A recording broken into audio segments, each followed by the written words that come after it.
Good afternoon, everybody.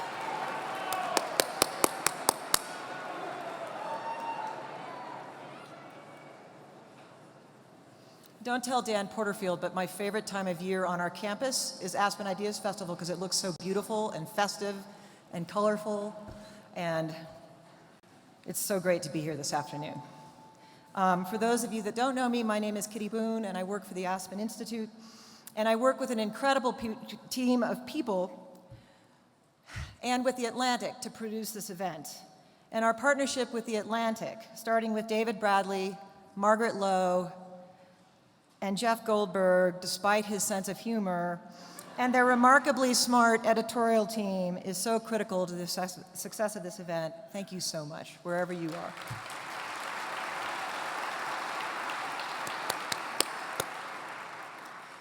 We have a lot of thanks to make, and I will be brief, but if it weren't for our patrons, we wouldn't be able to bring 200, almost 300 scholars to just this week of Ideas Festival, and that's so important to us.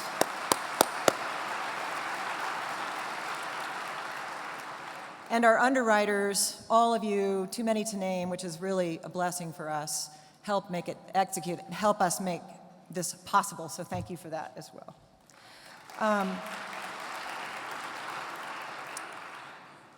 There's a very special group of young people in this audience today, and I do this every year, and it's always a different group of kids. This is our 15th Ideas Festival, and if it weren't for the generosity and the wisdom of Jackie and Mike Bezos, we probably wouldn't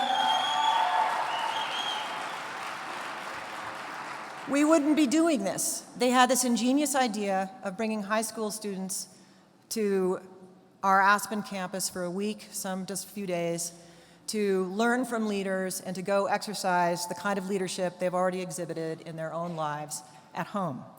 So we have 12 remarkable high school students, seniors from around the country with their teachers.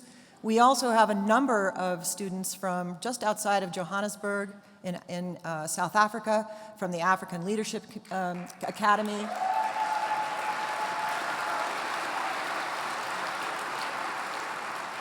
And we also have some pretty incredible kids from Louisville and Dallas who won the Aspen Challenge this year. Will you all stand up? Stand up.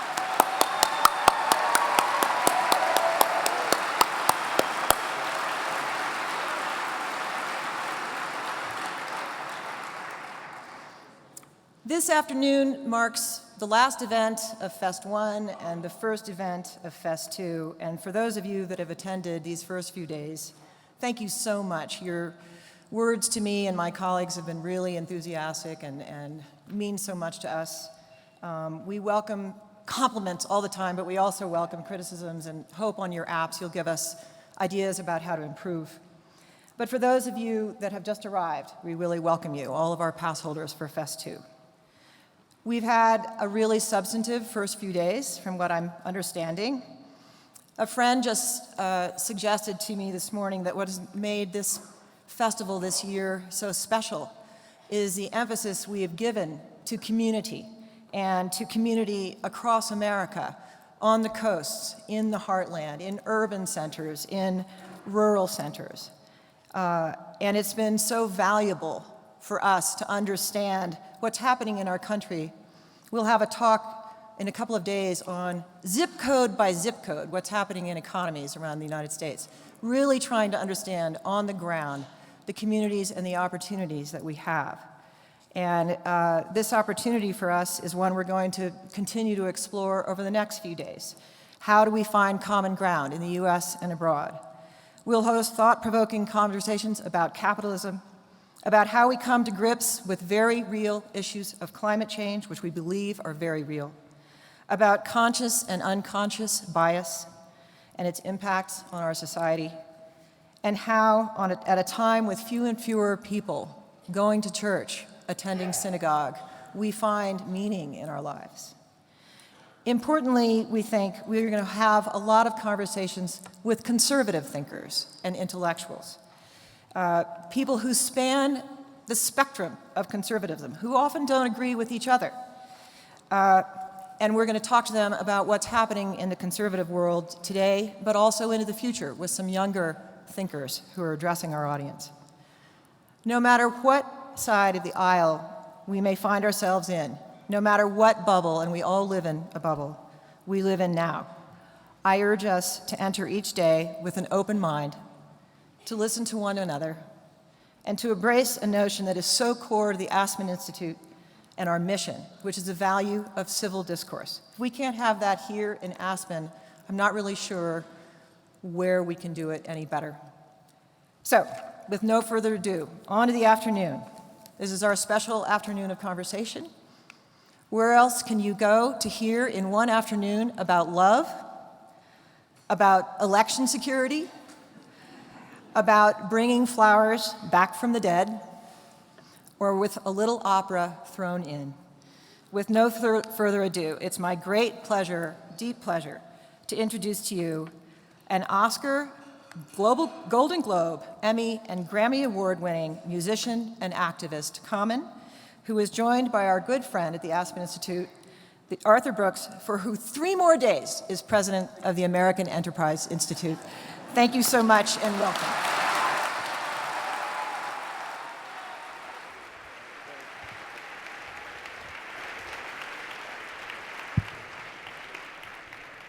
Ladies and gentlemen, Common.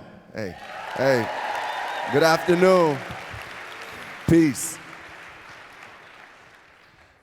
Known to his mother as Rashid, Lonnie Rashid Lynn Jr. Common is one of the most successful performers of his generation. It goes without saying that he's won a Grammy. He's also won an Oscar. He's won an Emmy. Who knows what's coming? He's a best-selling author. And right now he's on tour with his second of his memoirs, which is printed on the front of his shirt. Let love have the last word. I know how to advertise, man. I know how to represent. You do indeed. You do. Is it a product line? Can I get in on that? Yes, this is actually merchandise that we collaborated with Bloomingdale's for the Let Love. It's called the Let Love collection. So it's part of, it's representing the book and the whole movement, the music. So yeah, we'll get you some free gear though. You know, I like that. I like that. It's like all it takes is one public interview, and I get free merchandise. Yeah, Thank you. yeah. I think that love is one of the great themes of the Aspen Ideas Festival this year. Tomorrow in the Greenwald Pavilion, I'm doing a talk on the science of love, but we're going to talk now about the importance of love. People who haven't read your book, Let Love Have the Last Word, you have to read it. And I want to start with giving love the first word. What is love?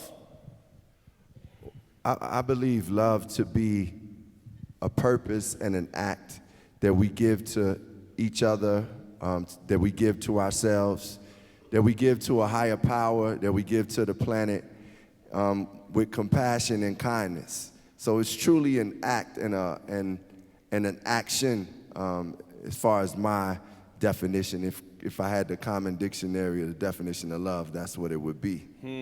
The St. Thomas Aquinas in 1265 defined love to will the good of the other as other.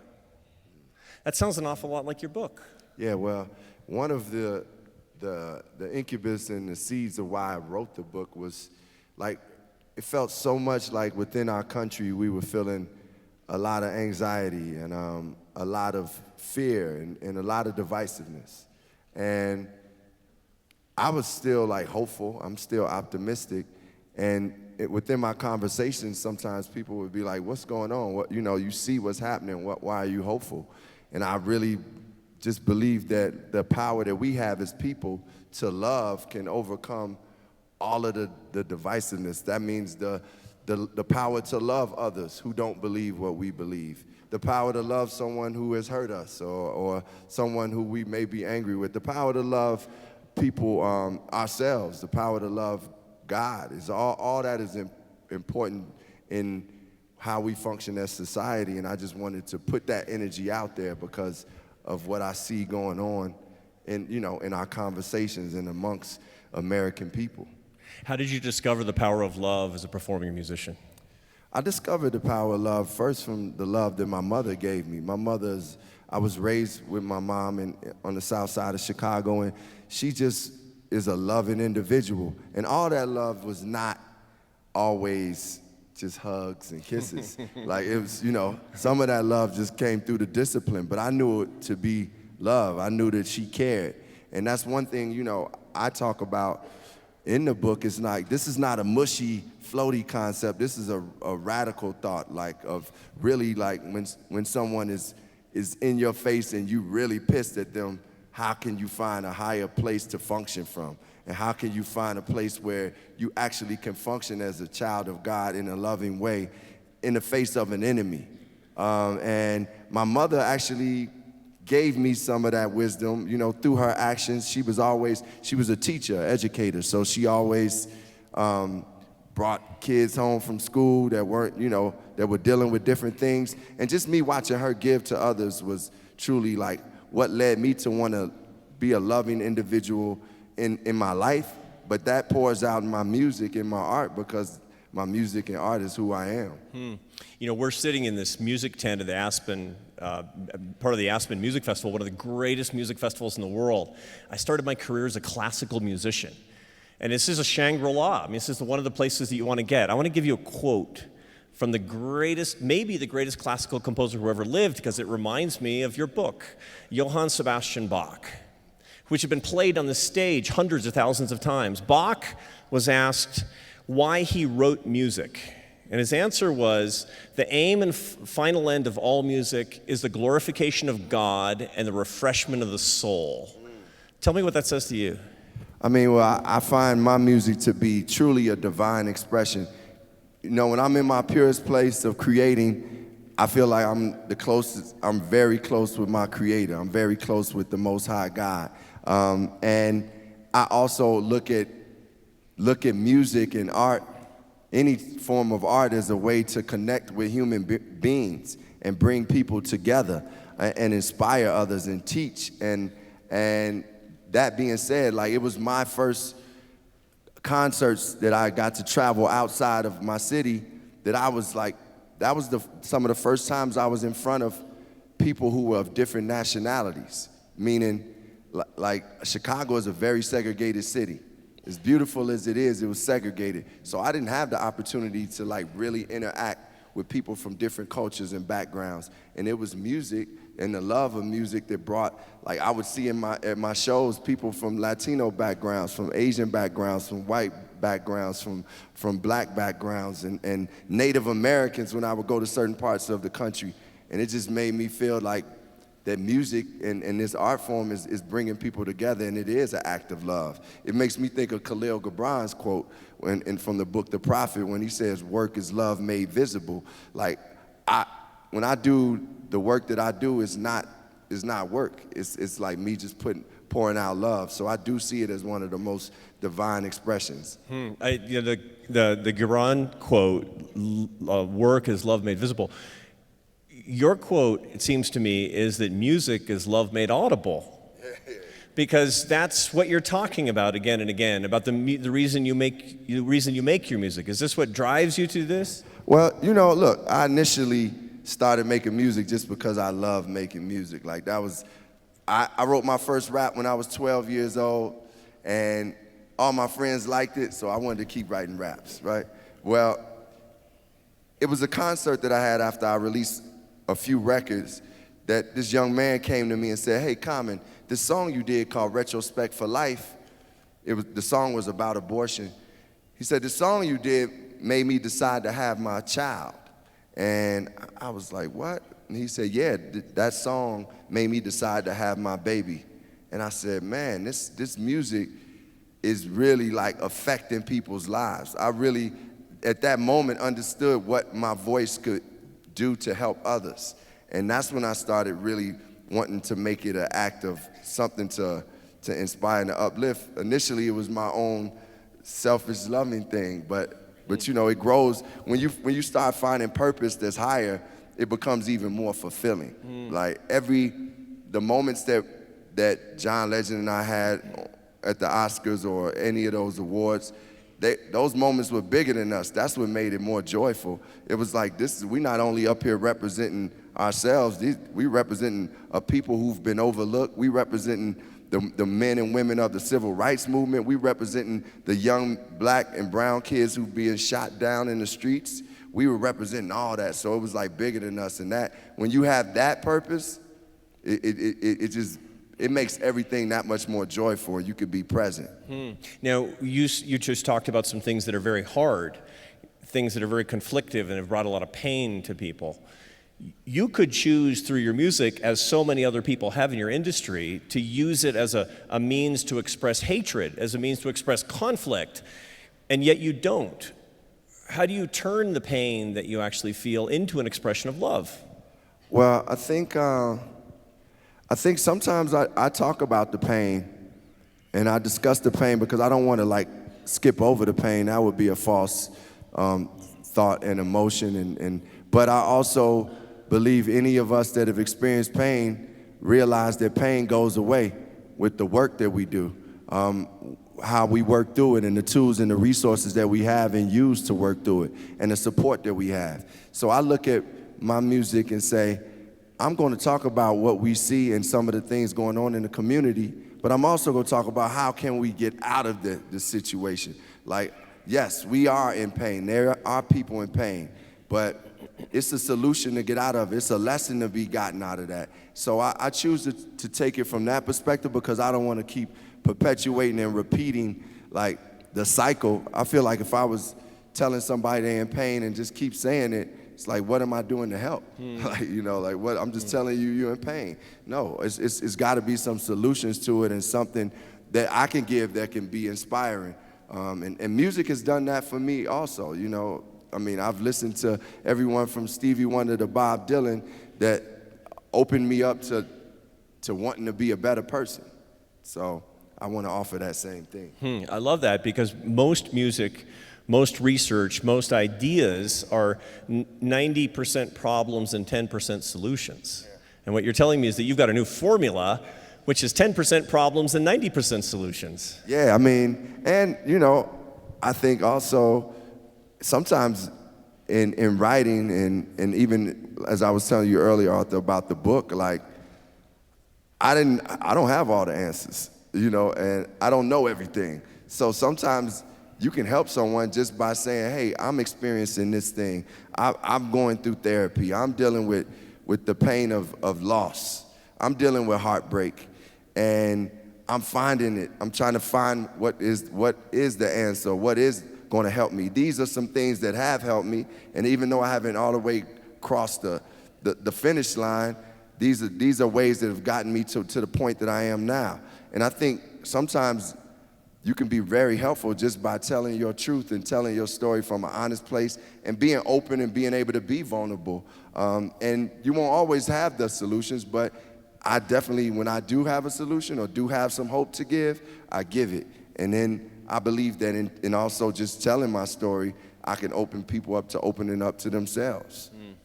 Let's talk about some love problems in our world today and what you think the solutions are. Here's a quote from your book. You talk about our world as a human species splintered. What does that mean? Well, I'm basically saying that, I mean, at the core of humanity, we all care.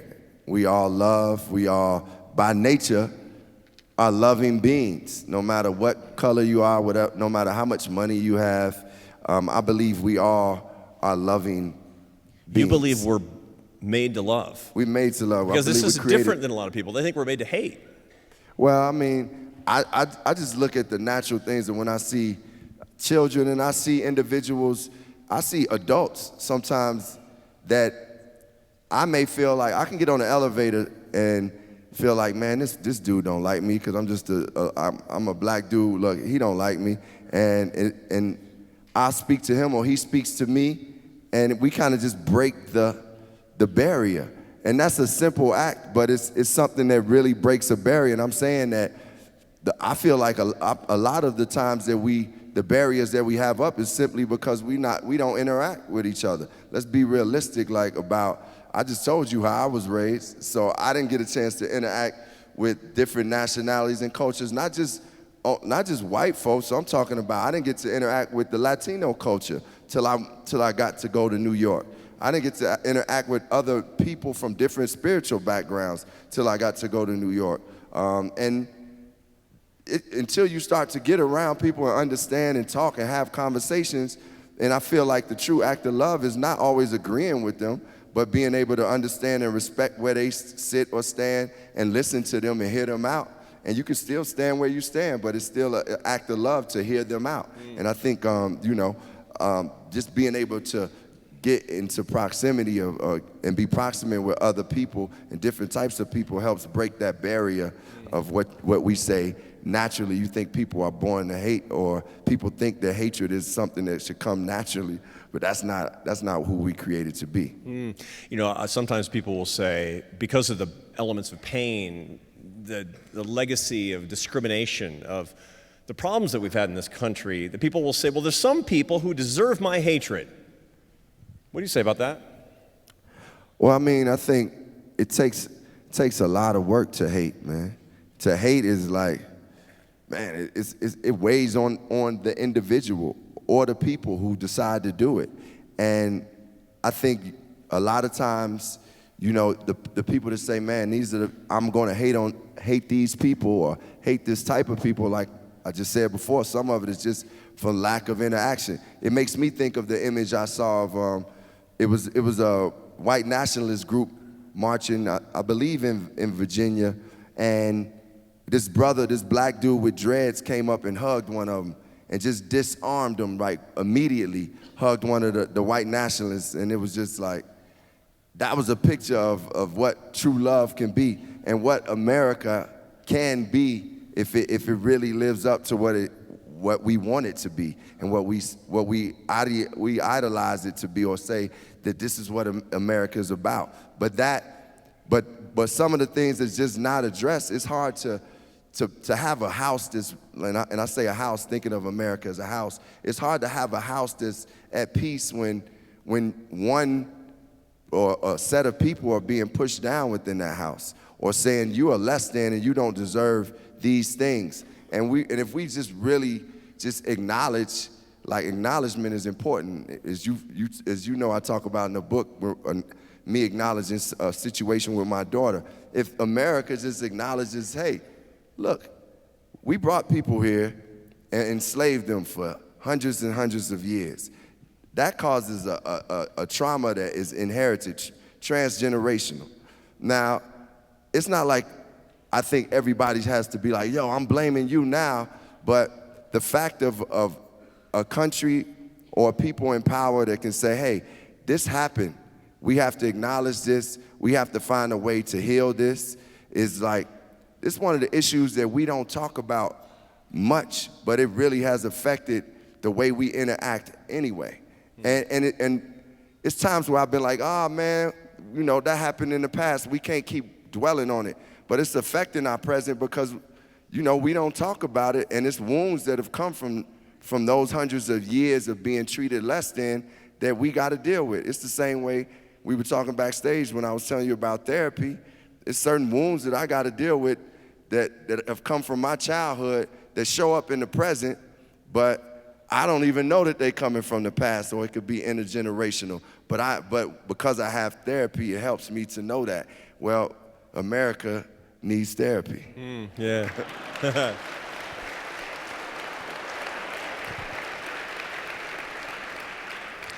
A good place to start that therapy is with your book. It's funny, it reminded me, the Dalai Lama always says, I destroy my enemies when I make them my friends. He actually is quoting Lincoln when he says that. Amazing, right? And I asked him, do you really think we should destroy our enemies? And he said, no, you don't understand. When you make them your friends, you destroy the illusion that they were your enemies in the first place. So when I read your book, you're saying we cannot hate our way to the solutions to our problems. We can only love our way to the solutions of our problems, because only then, like the guy in Charlottesville who hugged the other guy, or there's a guy that I hang out with named Hawk Newsom, who's the head of Black Lives Matter Greater New York. He showed up for a Bikers for Trump rally on the Mall in Washington, D.C. in September of 2017. And it was the most amazing thing. You can watch this on YouTube. You got to see this. And he went in with his fist in the air, and they were booing. There was going to be violence. And of course, all the people assembled. They did what people always do when there's about to be violence. They pulled out their iPhones and started filming. And the guy who was running the Trump rally, the militant Trump rally, says, you know what? This is America. You come up on this stage, I'm going to give you 2 minutes with this mic. And Hawk Newsom said a prayer, and he went up on the stage, and he said, this is America. I love this country. And when we have a problem, we can fix it together. And in 2 minutes, he had the whole crowd cheering for him, not agreeing with him, because you didn't say we should agree with each other. Right. You said that we need to love each other, we need to listen to each other. It's kind of a competition of ideas, isn't it? I mean, I think it's a competition of ideas, but it's also like an act of upliftment. And what I mean by that is, you know, my way to combat some of the divisiveness was to go out and do work to help people, like to do more work. Like, that's love, is being able to say, okay, look, all right, these people acting crazy over here. They fighting. This is what it is. If I don't have a chance to actually talk to those individuals, where can I go to help people who are in need? Like, man, when Trump got into office, my lawyer who I worked with for 20 years, Francois Mobasta, who I love, he called me and was like, man, what can I do? I know you got this foundation. I know you got different things. Imagine Justice, you're working with programs in the prisons. What can I do? His way to combat like the divisiveness was just to go out and do work that is bettering people. I think for me, that's the strongest fight we can do. Like, that's the best fight. That's the great fight, the good fight. You know, in your book, there was this thing that was kept going through my head when I was reading it. And you know, my dad, who died young, you and I were talking about our dads beforehand. We loved our dads. And my dad told me that the mark of moral courage is not standing up to the people with whom you disagree. That's a good thing to do. We should do that. This is America. The mark of moral courage is standing up to the people with whom you agree on behalf of those with whom you disagree. I read your book. It's a subversive book because love is subversive. And you're standing up to the people who probably agree with you, challenging them to be more loving. Is that right? Yeah, well, you know, some of the things I talk about in this book deal with mental health, which is something in the black community that we know, like, as a black man, it's really taboo to talk about going to therapy or, like, getting some help. So that was my way of saying, hey, y'all, you look at me and say, oh, this dude is successful. Common got it together. He doing it. But no, I need help. And it's things that I have to work on to be a better person. And it's things that I've been through that usually in certain generations, they keep secret. Like when it comes to molestation and things of that nature. I talked about that in the book because I felt like, man, these are conversations that we don't have, and because we hide them under the table, then the next generation has to inherit this. And when I brought it up to my mother, she was like, when I told her that I had been molested at 9 years old, she was first hurt, but then she also was like telling me how that was the experience that she had seen in her life many times, but nobody ever talked about it. And I was like, man, we got to talk about this because that's the only way you're going to stop the cycle. You got to allow the young people and people who may have experienced this to feel like they could be okay. They can try to work off whatever shame and guilt they have of it so that they can heal. And I feel what I chose to do in this book was to be like, I'm going to tell my stories I'm a dude that does hip-hop music. I'm a dude from the south side of Chicago. For me to go out and say, man, look, I was molested by a young man. I've been going to therapy is like putting myself out there, to be honest. But I feel like it was worth it, and it is worth it because individuals are coming to me now telling me and sharing their stories and saying, man, I was on the fence about therapy, man. I may go do it just to check it out and see what it is. And to me, there's victory in that. Psychologist full employment act, like Common. Yeah, it's a victory in that. So I'm grateful to be able to, just put it out like in that way and encourage people. Yeah.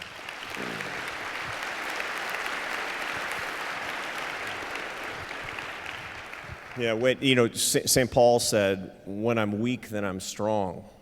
And that's what you're saying too. But you have to have sufficient love for yourself and for others to be able to expose yourself to that weakness, to admit that weakness. Yeah, I really don't get why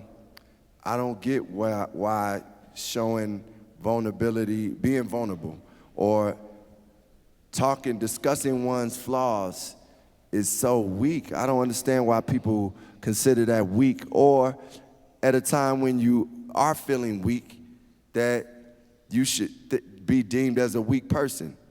And meaning it's times that every human being has felt weak, or it's times where every human being has felt fear, every human being has felt like insecure. It's times when many of us felt like, I don't know if I want to be on this planet anymore. But so to discuss those things and to share those things with other individuals is one of the ways to find a commonality in somebody that's feeling that same emotion or experience. Somebody's going through that experience can say, man, okay, this person is going through it too.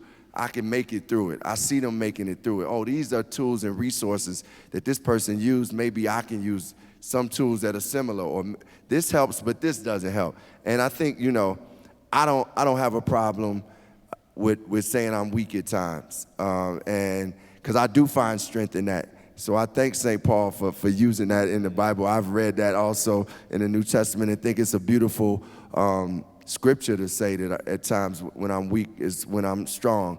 I've actually used it in a lyric before because I feel like, I want us as men to know, man, sometimes it's what you feel like.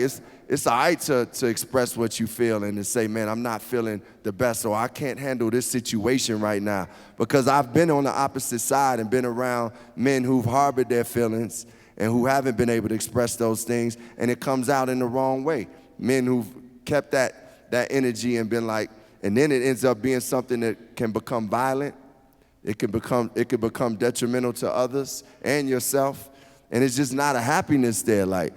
Some of the happiest people I've seen have been just people that are open to who they are and being able to show all of who they are. Yeah. So, when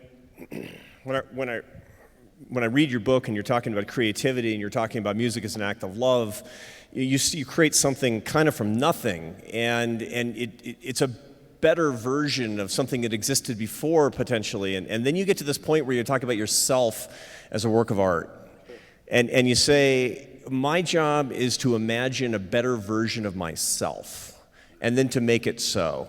What's the better version of Common?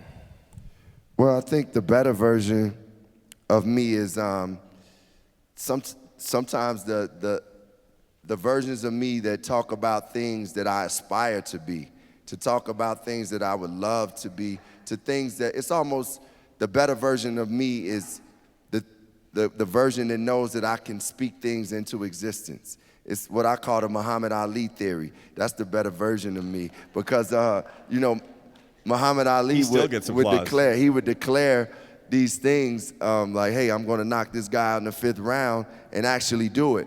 And that's an amazing thing because you got somebody opposing you at that time. So the better version of me is me saying, hey, this is the person that I want to be. This is the person that I am going to be, and I become that person. And also the better version is the honest person dealing with where I am at the moment too, and being able to acknowledge that and say, this is where I am right now, and this is where I aspire to be. And that to me shows the better version of Tell me a little Common. bit about the better Common in 1 year. Sorry. So describe the better you 1 year from now. How is he different? I think the better me 1 year from now will be practicing forgiveness at a higher level. The better me from now will be out acting in incredible films and leading films, doing work that I want to do as an actor. The Better Me from now will also have the school that we're opening up called AIM, Art in Motion, that we're opening up in Chicago. We'll have plans to be opening that school up in another city. The Better Me from now will be continuing to listen to my daughter and learn from her, and also be a better partner to my partner. And the Better Me from now is just continuing to know I'm an instrument for God, and not be afraid to express that instrumentation wherever I go. When places where they tell me don't talk about God, I still do it. The places where I'm in the hood and they talking about something else, I still can be a reflection of God. That's the Better Me for a year from now. I like it. I like it.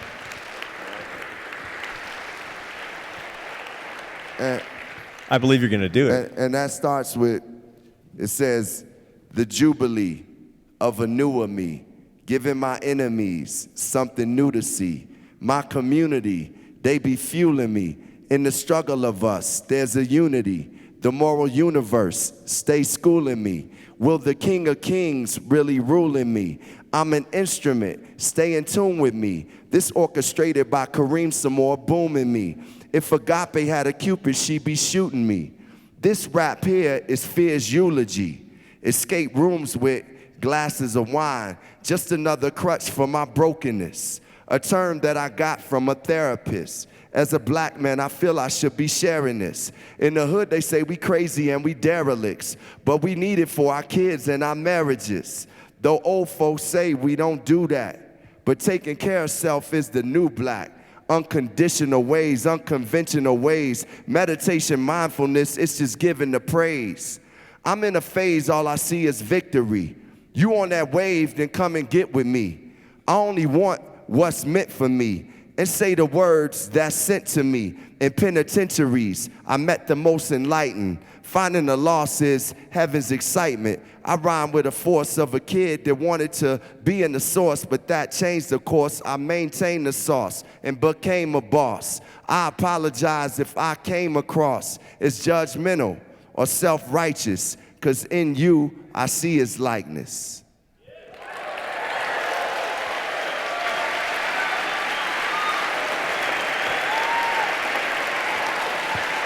We're done.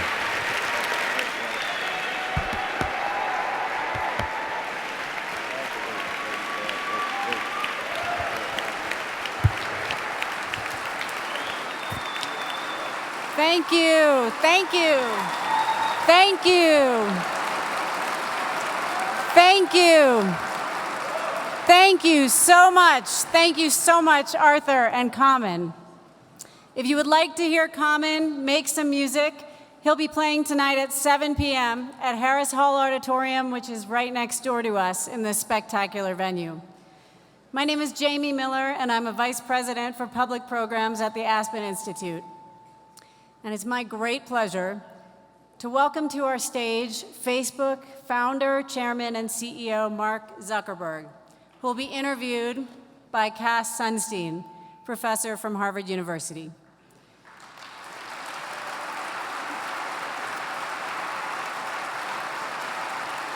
Thanks. It's great to have Professor Sunstein back at the Ideas Festival.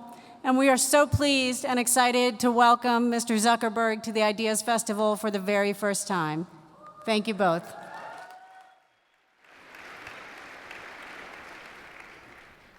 So it's challenging to follow an Emmy Award-winning artist. I do have a song that I'd like to sing that I wrote. Okay, we'll wait on the song. My interest in these topics, as Mark knows, came from a book that I wrote called #Republic, which is actually very concerned about democracy and social media. And I found myself on a train getting a call from one of Mark's employees saying, You know, we're also concerned about social media and democracy.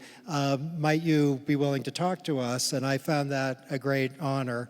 And I've had 2 occasions to work on specific projects as a consultant with Facebook, and the opportunity to explore, I think our topic is the future of the world. Is that what we agreed to?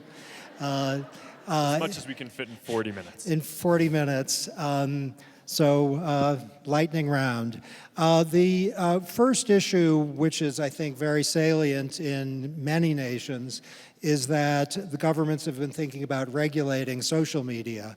The United States has a firm tradition of freedom of speech, and it's not exactly usual. I did empirical research, courtesy of online research strategies, and it's not usual, I can confirm, to find the heads of companies calling for regulation of their own companies. But you have done exactly that, called for government regulation. Can you say a little bit about what inspired that and what areas you'd like to see regulation in?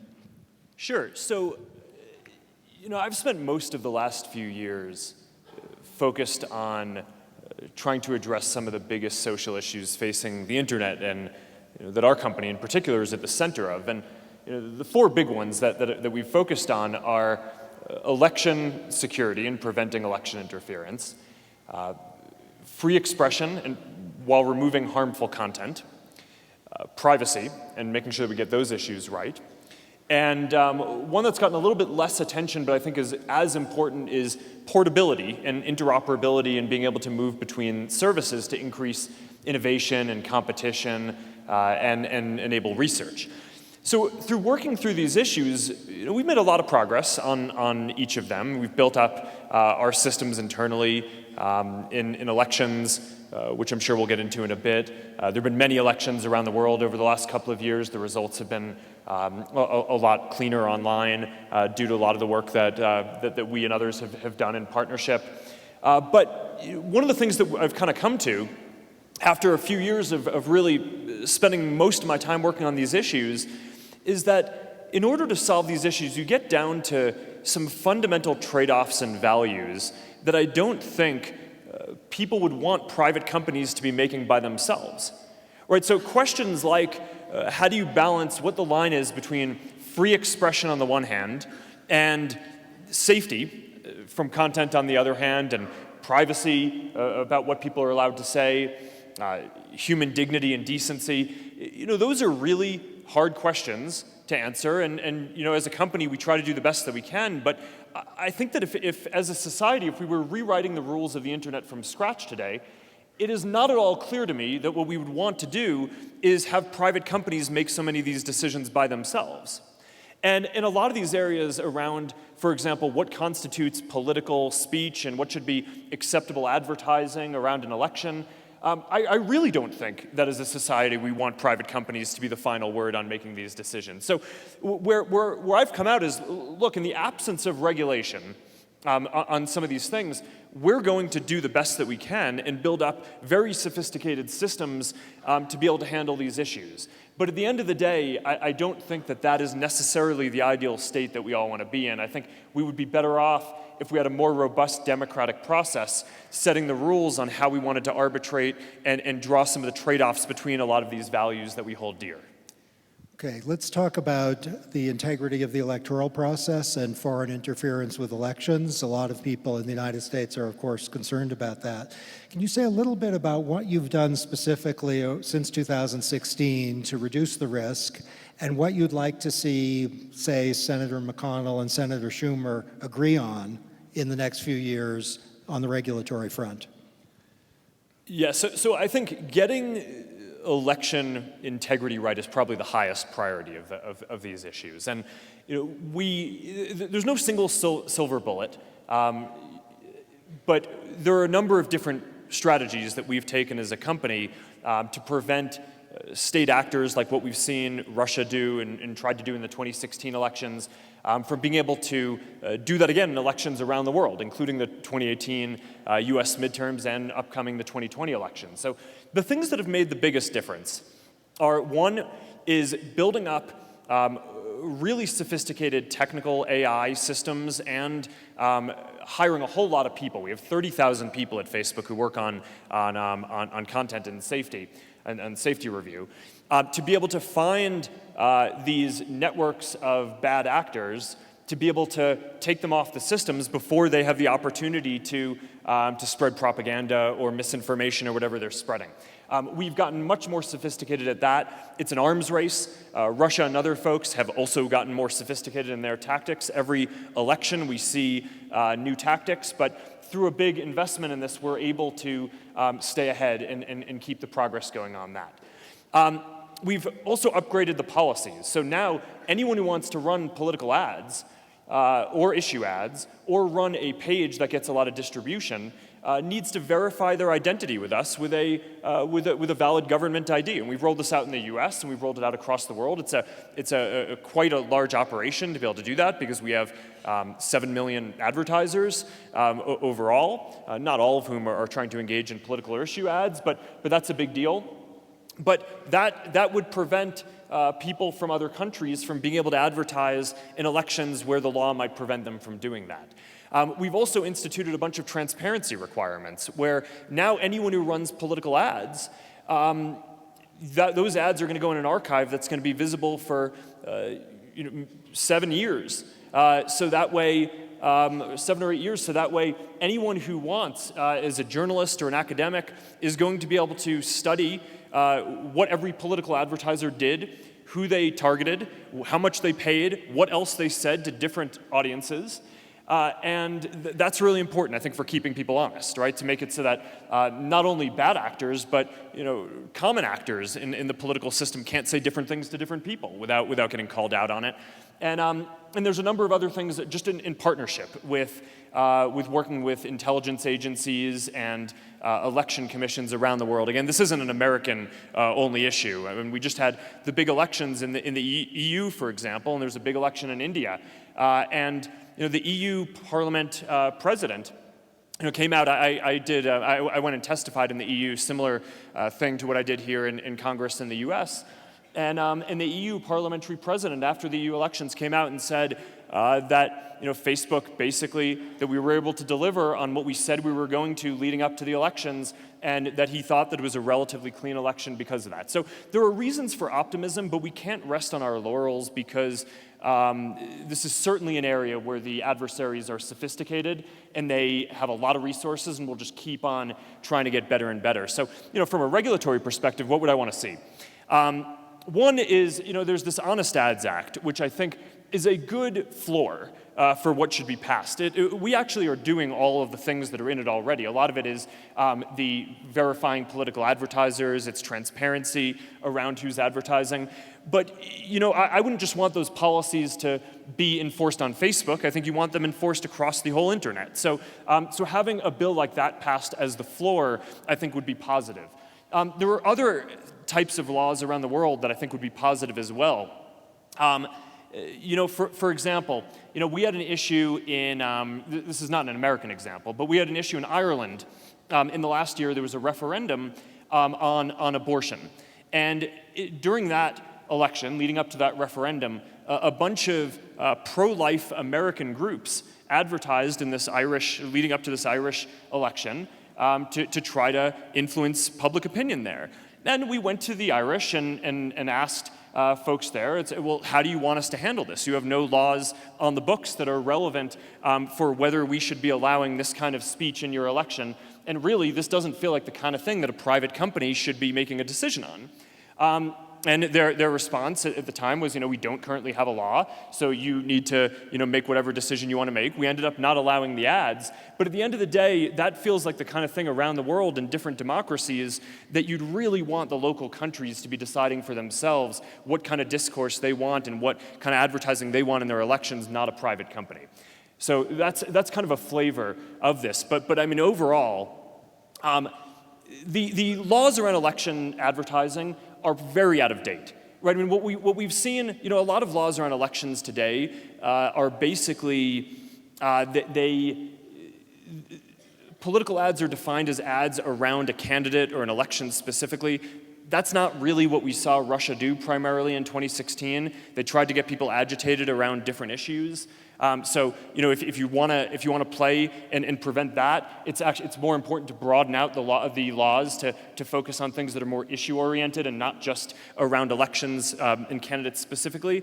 And also, the nature of elections now is they're kind of permanent campaigns, right? So a lot of countries have laws that limit what candidates or folks can do in the time period before an election. And I just don't think that reflects the modern threats that we see around the world. I think you want stuff that's more ongoing.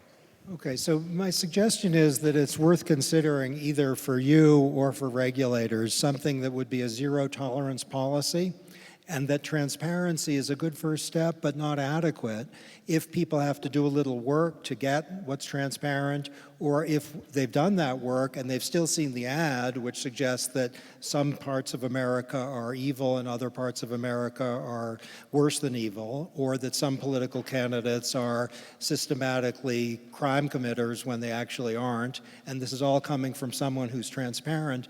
Wouldn't it be better to have something that would be a zero tolerance policy that specified the categories with particularity? Call it beyond transparency. Well, I think that the challenge here is that a lot of the messages that are being sent are speech that would be acceptable if it were Americans doing it, participating in American elections. So, a lot of what we saw, for example, was simultaneous running of campaigns on both sides of an issue. Take immigration, for example. So, there would be a campaign to argue for immigration reform and a campaign to argue against immigration reform. And the campaign for immigration reform might look a lot like what someone in the US advocating for immigration reform would do, but if it's done through a network of fake accounts created outside of the country, then that's not allowed in our political discourse, so we then have the means to go and take that down. But a lot of the time, it's not actually the content that's harmful, which is why it's so important to act upstream of the content. It's not that the content isn't harmful, it's not that the content itself would be prohibited, it's the actors and the way that they're engaging that is prohibited, which is why the partnerships with the intelligence community and election commissions are so important, because that's how we get the signals to say, hey, there's something going on over here that we should look into. This is a network of fake accounts. Let's go take that down before it gets closer to an election or a sensitive time where something might happen. I'm worried that America's enemies aren't quite worried enough yet. So the idea that we'd have transparency and take down things that were lying about their sources, that's very important. Would it be good for you to have as part of your standards a specified list of things which wouldn't be limited to, during campaign ads, but would be, as you say, ongoing campaign efforts to sow division? And if it's being done by an American as an effort, let's say, to be pretty provocative about what the other side thinks, that's fine. But it's an effort by someone who's not particularly friendly to us to put us apart from each other, like in a Twilight Zone episode, maybe that would be part of the prohibited community standard. So, yeah, the tools are constantly evolving to find the bad actors and take them down, and that's an ongoing partnership with the security community. But I think you're pointing to an interesting point, which is that as a private company, we don't have the tools to make the Russian government stop, right? Or we can defend as best as we can, but our government is the one that has the tools to apply pressure to Russia, not us, right? So, one of the mistakes that I worry about is, after 2016, when the government didn't take any kind of counteraction, the signal that was sent to the world was that, okay, we're open for business. Countries can try to do this stuff, and our companies will try their best to try to limit it. But fundamentally, there isn't going to be a major recourse from the American government. So since then, we've seen increased activity from Iran and other countries, and we are very engaged in kind of ramping up the defenses. The amount that we spend on safety and security now as a company, it's billions of dollars a year. It is greater than the whole revenue of our company was when we went public earlier this decade. Right, so we've ramped up massively on the security side, but there's very little that we can do on our own to change the incentives for nation states to act. That's something that is a little bit above our pay grade. Okay, let me ask a question that is connected with the election interference one, but involves domestic as well as foreign actors, and that is deepfakes. Yeah. And you can think of deepfakes as literal, the technology that is increasingly available, by which anyone for whom there's been a photograph taken can be portrayed, singing a song or saying that communism is great or endorsing a political position that they abhor. Or it could be an altered video that portrays someone as drunk or crazed or thinking something abhorrent. So my question for you is, and this is obviously connected with the Speaker of the House, Nancy Pelosi's altered video, why oughtn't the policy as of, say, tomorrow be that if reasonable observers could not know that it's fake, that it will be taken down, and disclosure isn't enough?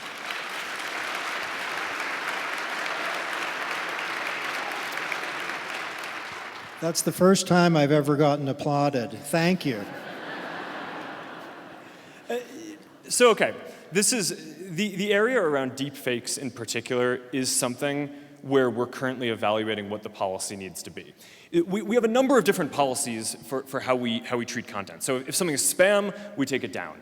If it's misinformation, what we do is we say, okay, we don't think that it should be against the rules to say something that happens to be false to your friends, right? But we don't want it to spread and go viral, right? I mean, people get things wrong, right? I don't think that people would want us to be censoring that and saying it is against the rules on this service to write something that is factually inaccurate.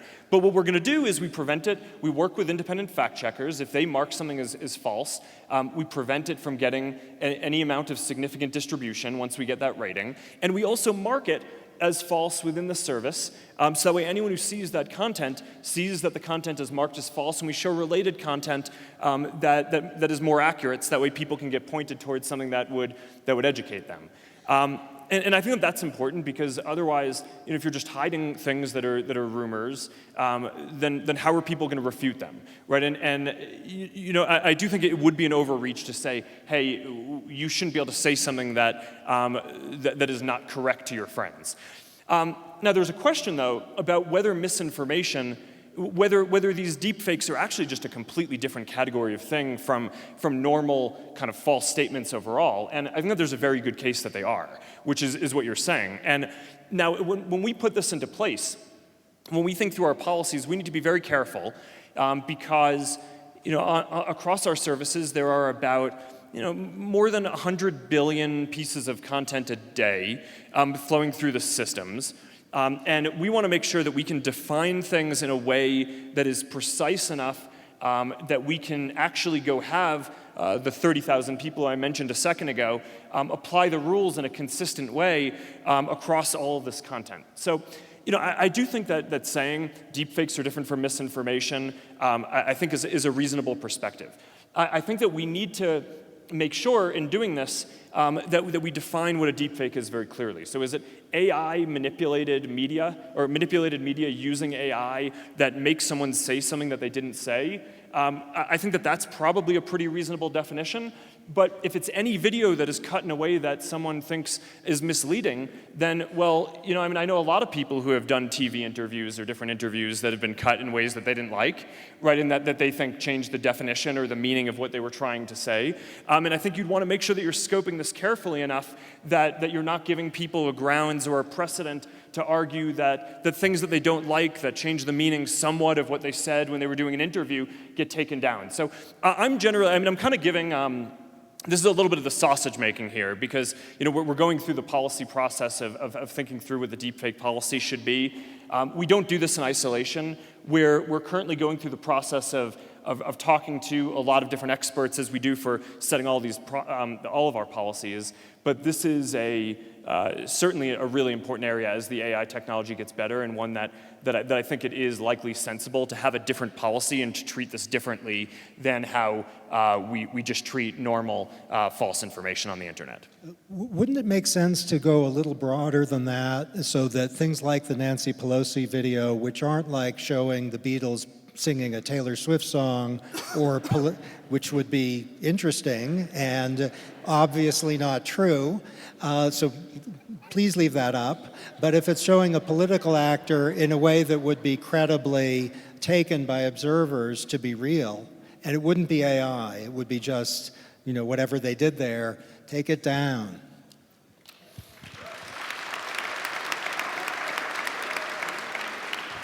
I just think you want to be very careful about what you're defining as misinformation, because a lot of people, this is a topic that can be very easily politicized. People who don't like the way that something was cut often will kind of argue that it did not reflect the true intent or was misinformation. But we exist in a society where where we value and cherish free expression and the ability to say things, and including satire, and telling stories with using anecdotes and stories that resonate, but are often grounded in truth. And I just think that we need to be very careful. And I think in our policies, if something is wrong and fact checkers say it's false, we don't want it to go viral or get a lot of distribution. One of the issues in the example of the Pelosi video that you mentioned, which was an execution mistake on our side, was it took a while for our systems to flag that and for fact checkers to rate it as false. Once the fact checkers saw it and rated, they were able to rate it within an hour, but it took more than a day for our systems to flag it, and during that time it got more distribution than our policies should have allowed. So that was an execution mistake. I think that what we want to be doing is improving execution, but I do not think we want to go towards saying that a private company prevents you from saying something that it thinks is factually incorrect to another person.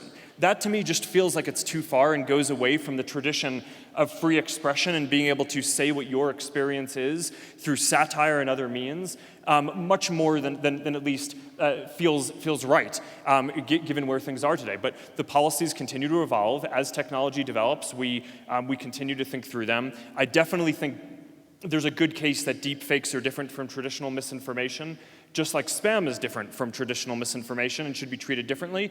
But I do think that you want to approach this with caution and by consulting with a lot of experts and not just acting hastily and unilaterally.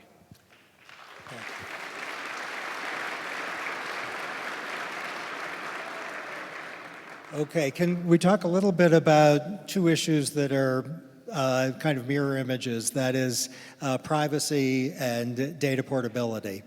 So my suggestion for you that I'd like you to react to is with respect to privacy and data portability, there should be one governing principle, which is user control. We can even call it user sovereignty. And that would mean that how your data is used is up to you. And that would mean that you would be an active agent with respect to specific choices for everything. And with respect to data portability, exactly the same as so. So individuals would make a trade-off, if there is one, and maybe you can explain that if there is one, between privacy and data portability, and it would be an individual sovereignty rather than a complexity or a default rule-driven system.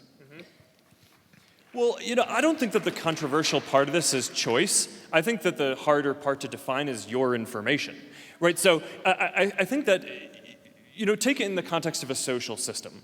One of the things that Facebook does is it shows you your friends' birthdays, right? So it can remind you of your friends' birthdays. Okay. We try to enable a developer ecosystem so that way people can bring their information out to other developers. I don't think anyone, I would be very surprised if anyone in this room disagreed with the notion that you should be able to take your information from a service to another service, right? I mean, that's non-controversial. The question is, all right, I have my friends on Facebook. You're my friend. You share with me your birthday. Facebook reminds me of that. Am I allowed to take that birthday and put it in my calendar app? And should Facebook enable doing that so that now my other calendar that I use can remind me of my friends' birthdays? Is your birthday my information or yours? Who gets to decide that? If I want to export my friends' birthdays to a calendar, do I need to ask every single one of them for their permission? Because if I do, then that app probably isn't going to get built, because that's a lot of friction. Or let's talk about another example. Newsfeed, right? I mean, one of the things that people have talked about for a while is, hey, wouldn't it be nice if I could bring my newsfeed, the content that I see from my friends, to another app, either so that there could be competing news feeds, right? So another company could innovate on top of that, or academics could do research on top of that. I mean, a lot of people want to be able to have people come in for studies and say, all right, can I see what's in your feed? And can I pull that data and then do a study on the content that's there, including for reasons like the election issues. I mean, there are a lot of academics who want to study this stuff. Same issue. The content that you see in your feed, it's photos and links that your friends have shared. Is that your information or theirs? And if it's theirs, then and you give them a choice over whether you're allowed to pull it out.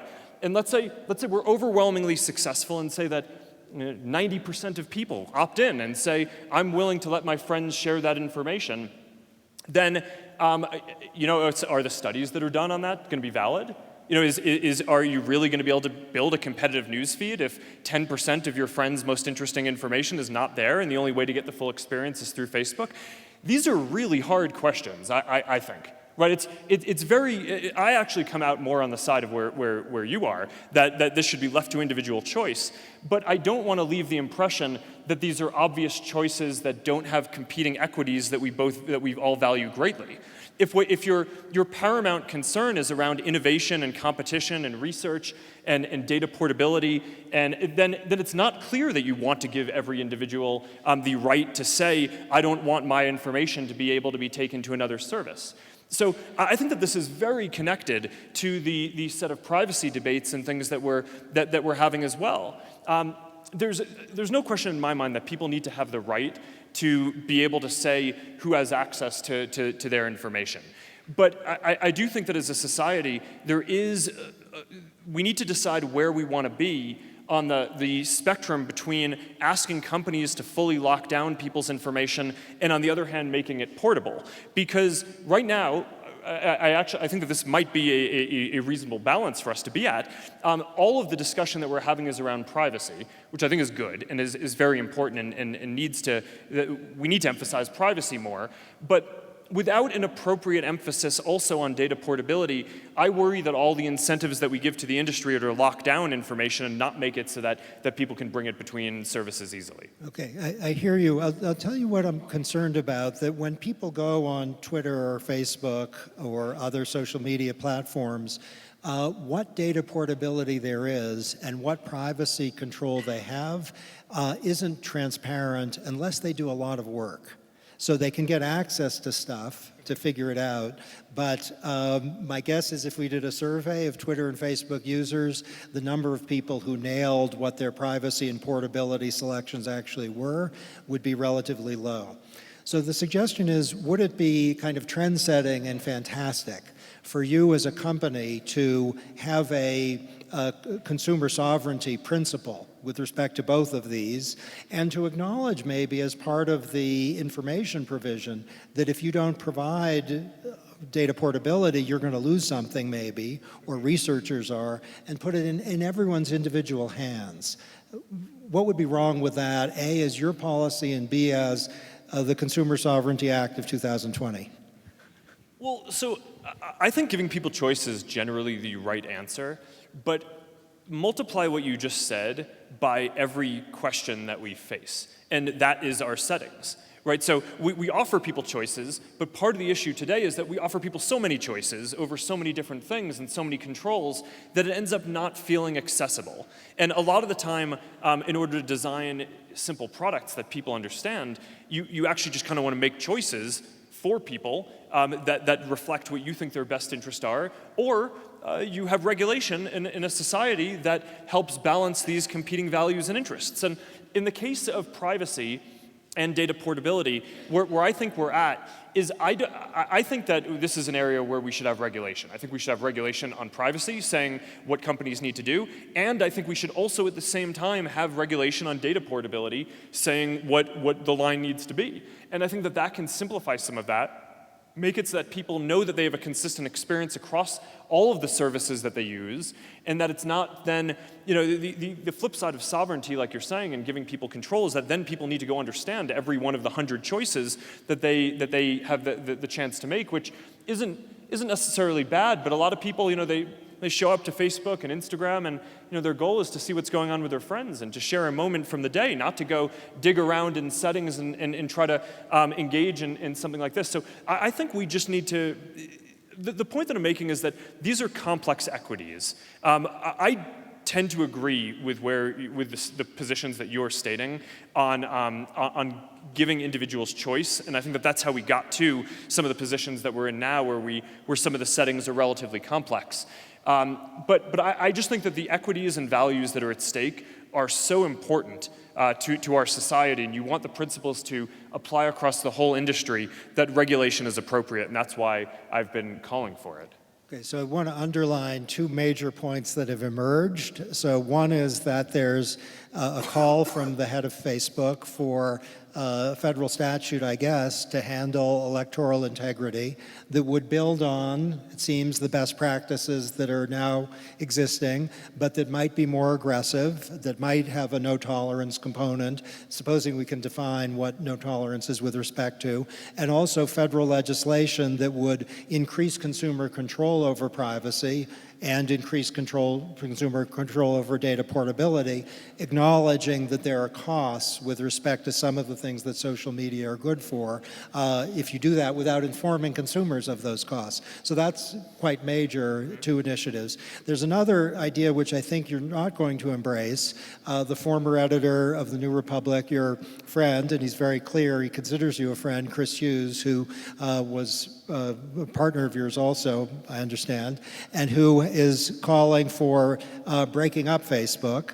And I understand his call for breaking up Facebook to have two components. One is about political power, so he's making a kind of democratic small d claim about bigness, going back to Justice Brandeis, and also there's a kind of economic claim about innovation, suggesting that if Messenger and WhatsApp and Instagram are not part of Facebook, that we will have more creativity and there's going to be more inventions. So what do you think?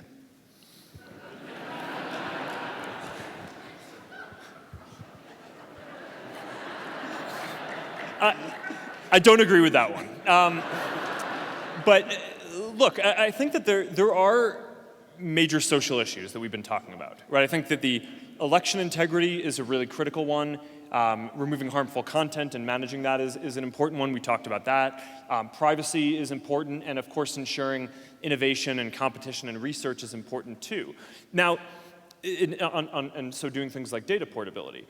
The question that I think we have to grapple with is that breaking up these companies wouldn't make any of those problems better, right? So the ability to work on election integrity or our content systems, we have an ability now, because we're a successful company and we're large, to be able to go build these systems that I think are unprecedented, and I think we're at this point leading on the internet, where the systems are in many cases more sophisticated than what a lot of governments have, and we can build that once, and we can have it apply to Facebook and Instagram and WhatsApp and Messenger, and like I mentioned this point before, that the amount that we're investing in safety and security is greater than the whole revenue of our company was earlier this decade when we went public. So it just would not have been possible to do the things that we're doing at a smaller scale.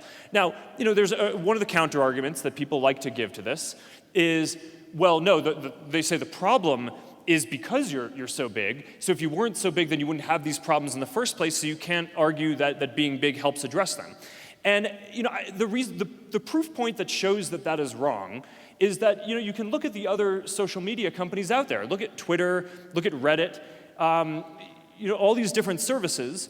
YouTube is not much smaller than us, but Twitter and Reddit are. They have hundreds of millions of people instead of billions. But do they face qualitatively different issues? Were the same kind of misinformation questions or election interference, are they not suffering from those too? They absolutely are. So it's not the case that if you broke up Facebook, into a bunch of pieces, you suddenly wouldn't have those issues. You would have those issues, you would just be much less equipped to deal with them. So, I think you kind of need to think through what are the issues that you really care about and are trying to solve, and then how are we best equipped as a society to do that? That's why I'm for regulation. I think the answer to those issues is I think we want to make sure that that everyone has to follow the same rules on election integrity. So that way, that's much more regulated. It's not just that we're doing it unilaterally, but that it's the whole industry is doing it. On free expression and taking down harmful content, I think having more rules around having systems in place to be able to do that would be good, not just on Facebook and our services, but on all these others as well, because we all kind of have similar issues on that. On privacy, I think you want common standards so people can trust the whole internet and the industry, and I think that that's the answer. Right, I think that that's how you actually address the issues that we're struggling with. And I can kind of get why politically saying that you want to break up the companies feels nice, right? It's like, okay, there are issues, let's just take a big hammer and go do it. But I just think the reality is we want to make sure that the things that we do actually address the problems. I read on Wikipedia that there used to be a company. It had 3 letters, AT&T. It may in some sense exist. And the thought in Wikipedia tells me was that AT&T had a lot of capacity to solve problems by virtue of its size, but that it was an obstacle to innovation, and that the successful innovation that's succeeded comes from the fact that we have a lot more competition now. So one version of the argument that Chris Hughes makes and that Senator Warren's interested in is that Messenger or WhatsApp or Instagram might be doing all sorts of stuff that is really on the horizon if they were independent of a large entity that's all working together. That's the kind of market competition argument. What's wrong with that? Well, I understand the argument, and I think in some cases it can be right? I mean, sometimes having large companies and some mergers reduce competition and innovation, which is why some mergers and some things are blocked. But if it were always the case that mergers were bad for innovation, then we would not allow any mergers in our society. So I actually think what you want to do is look at the specific cases and understand what actually happened, right? So, if you go back to when we acquired Instagram, for example, it's so hard to kind of remember what the state of it was at the time. I think it was 13 people. It had not yet launched an Android app, right? So it had one app on one platform. It was very controversial when we bought it. I remember, I think Jon Stewart, I remember this very clearly. The night that it was announced that we did the acquisition, his quote on his show is, Facebook bought Instagram for $1 billion of money? That's an app that takes your photos and makes them less good, right? And I mean, at the time, people were, a lot of people thought about Instagram as an app that helped, that was great for filtering photos. And the reality is, at the time, it had a lot of spam issues. Okay, so what happened? All right, so Instagram joined us, and the first thing we did was we plugged in our spam systems to make it so that all the spam basically got cleaned up, or a lot of it did. It got a lot better. Then we made it so that they were having a bunch of infrastructure scaling issues that were holding them back, which is also pretty common in the industry, that execution is hard, right? I mean, if you look at a lot of the companies, a lot of companies hit walls, and it takes them a while to execute and work through them, and we helped scale and do better there. And over time, we've launched all these things that by basically having all the resources of Facebook behind it, I think the founders of Instagram and all the folks who work on it today would say that it has grown into a much richer platform and has reached many more people than it would have ever before, right? And so, okay, I think it would be very hard to make the counterfactual case with respect to Instagram, that there would have been more innovation somehow if it weren't a part of Facebook. I think you just look at the history, and the innovation has been amazing. WhatsApp, similar deal. Right, first thing that we did, WhatsApp used to charge $1 for people who use the service. First thing that we did when WhatsApp joined, took the $1 fee away so more people can use it, which, by the way, created a lot more competition because, I don't know, how many of you remember when your telephone carriers charged you for text messages, right? Not anymore, right? That is because now you can do over-the-top messaging for free. And WhatsApp has helped to drive a lot of that trend. WhatsApp isn't as big in the US yet, but around the world, it definitely has been on the leading edge of changing that. So it's driven innovation, it's driven lower prices, more competition in the whole broader ecosystem. And again, I think, bringing all the resources that we've had to bear on that, I do think that if the founders of WhatsApp would probably agree with this, that if WhatsApp had remained an independent company, it would have focused on texting, and it would have been good for that. But now, as part of our company, it's developing into a much broader private platform for all of the different ways that you might want to interact privately. It's, we launched WhatsApp Status. It's the biggest ephemeral stories product in the world. I don't think that necessarily the WhatsApp team would have built that on their own. And we're working on launching payments. I don't know that the team would have wanted to or would have built that on their own, given the direction that they were on and the resources they had. So I just think you want to be careful with being overly broad in these analyses. Yes, some mergers can be bad for innovation. These weren't. And I think it would be very hard to make the case that any kind of innovation or kind of competition in the broader ecosystem was decreased because of the work and the innovation that we've brought to bear on this. Okay, so one thought I have as you talk is that there's regulation related to our issues of democracy, privacy, and portability. There's your own standards currently, and there's also the future of self-regulation. And a lot of the action is really in the future of self-regulation. And there are three areas there that are currently really salient. One is Libra, the currency. One is the independent oversight entity, where the issue of trust and bindingness is obviously relevant. If this isn't clear, the oversight board may have binding authority over Facebook, which would be the first time. And so that's what you're anticipating.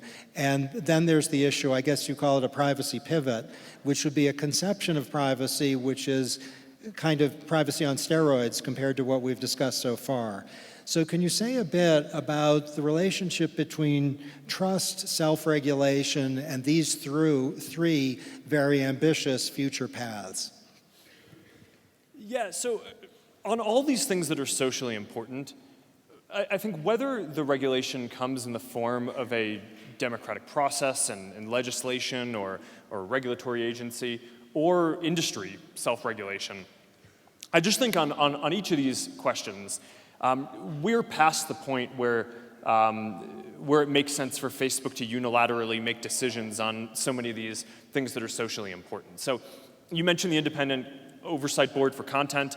We're putting in place an appeals system where basically if we make a decision on your content to take something down that you think we took down and it shouldn't have been, you'll be able to appeal that. And we'll handle the first appeal internally for now. But then if you still don't like the answer after the appeal, you'll be able to appeal it to this external board. It's like an overall appeals process, and it'll be independent of Facebook. Those aren't going to be Facebook employees.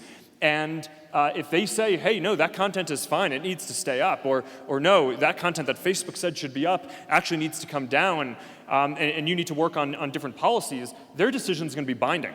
So you can kind of think about it as almost like a judicial analog in creating some separation of powers and some industry self-regulation. We're starting this as a project just for Facebook, but over time, I could see this expanding to be something that more of the industry joins or stands something up together as well. Similarly with Libra, we just announced with 27 other companies, because this wasn't just us doing this, the foundation of the Libra Association to help build a cryptocurrency and a financial infrastructure to help give financial inclusion and more access to the financial system to the billions of people who don't currently have access to a bank account or the ability to do payments easily from their phone, and who really would benefit from having the ability to do that.